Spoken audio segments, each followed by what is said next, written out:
धृतराष्ट्र को फिर भी संतोष नहीं हुआ तो उन्होंने कहा बेटी एक तीसरा वर और मांग, जो दूर रहकर भी एक दूसरे की मन की बात जान लेते हैं। प्रणाम गुरुजी। गुरुजी, मेरे मन में एक और सवाल है जी।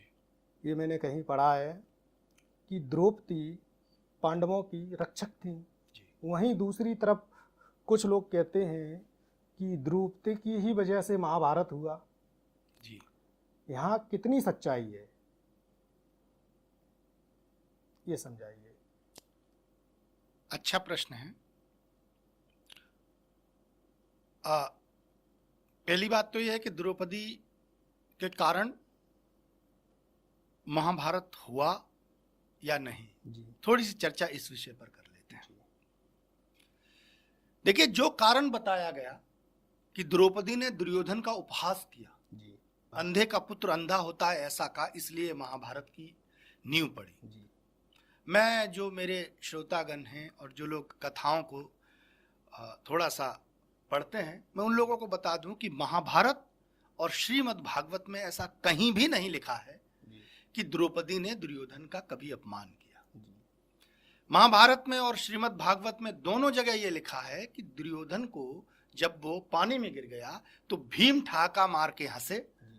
इस पर युधिष्ठिर ने उनको टोका भी और बाद में पांडवों ने ही वस्त्र लाकर दिए जिसे दुर्योधन ने पहना और कपड़े बदले। द्रौपदी का किसी तरह का कोई जिक्र ही नहीं है। तो जो लोग ये समझते हैं द्रौपदी ने अपमानित किया दुर्योधन को इसलिए, वो बात बिल्कुल गलत है। दूसरी बात इसमें यह है कि हाँ, द्रौपदी के कारण महाभारत हुआ।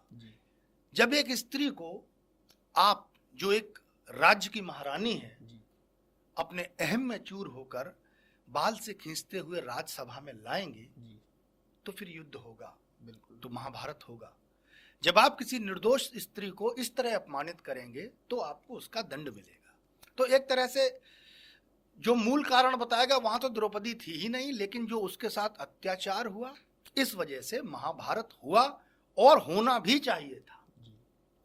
अब आपने जो प्रश्न किया है कि द्रौपदी पांडवों की रक्षक थी, तो उस उत्तर पर आते हैं।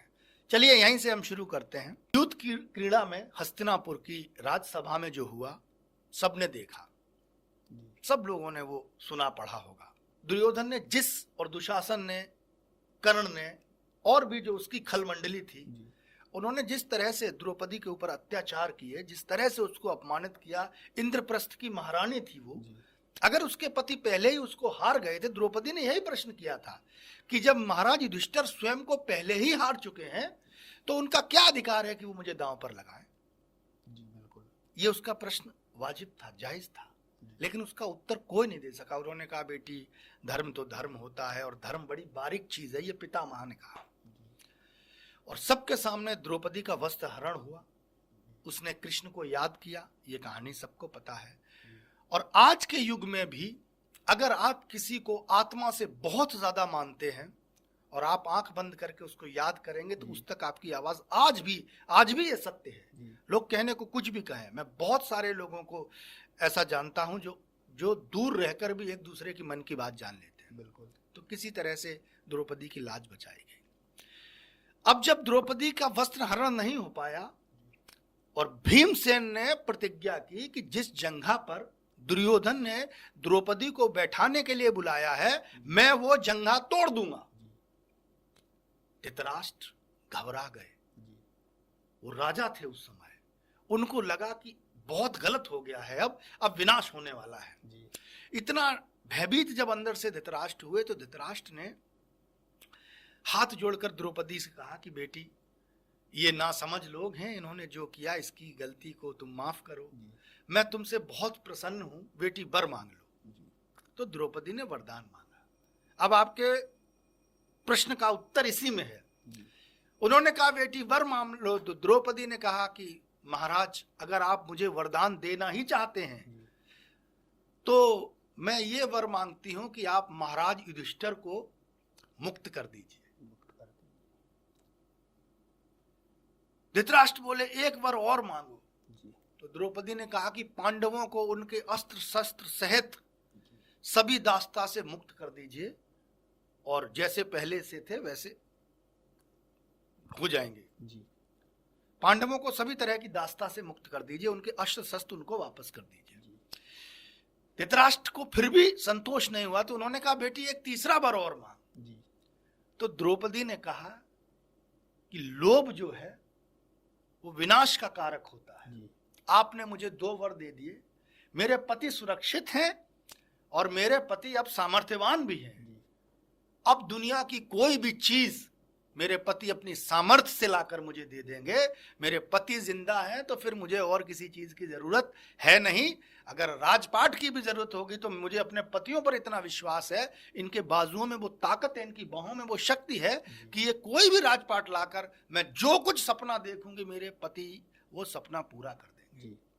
तो उस वक्त द्रौपदी पांडवों की रक्षक बनी। जो दास बैठे हुए बने बैठे थे 5 पांडव, उनको छुड़ाकर उनके अस्त्र शस्त्र उन्हें वापस दिलवाए और ये विश्वास जताया कि जब तक मेरे पति जीवित हैं धन वैभव दौलत सब कमा लेंगे, ये इनमें ये शक्ति है। तो एक पति पत्नी के बीच इतना गहरा संबंध बहुत कम मिलता है। जब पत्नी को अपने पति की रक्षा करने का दायित्व मिले और पत्नी जी जान से उसकी रक्षा भी करे और नीचा भी न दिखाए। उसने उस समय इतना अपमानित होने के बावजूद भी अपने पतियों के मान को आसमान पर खड़ा कर दिया। उसने पूरे आत्मविश्वास के साथ कहा कि मेरे पति इतने सामर्थ्यवान हैं कि वो चाहेंगे अपनी भुजाओं की दम से जीत के लाकर मेरे पास रख देंगे। तो ये जो द्रौपदी का संकल्प था, ये जो विश्वास था, वो हमेशा पूरे जीवन पांडवों की ताकत बनकर रहा। बहुत बार पांडव फंसे और पांडवों को उसने उबारा। तो पहली बात तो ये थी, आपका प्रश्न था कि द्रौपदी के कारण महाभारत नहीं हुआ। द्रौपदी के कारण महाभारत होने का कारण नहीं थी, लेकिन जब द्रौपदी का अपमान हुआ तो फिर वो एक कारण बन गया। वो एक कारण बन गया कि अब महाभारत हो ताकि अत्याचारियों को दंड मिले। तो एक तो आपको उत्तर ये मिल गया। दूसरा उत्तर रक्षक वाला था, तो वो भी उत्तर दिया। और जीवन में पति पत्नी का प्रेम ऐसा ही होना चाहिए। मुझसे अगर कोई पूछेगा कि आप महाभारत की सर्वश्रेष्ठ नायिका कौन है, तो मैं निसंदेह द्रौपदी को कहूंगा, जबकि लोग कुछ भी उसके बारे में कहें।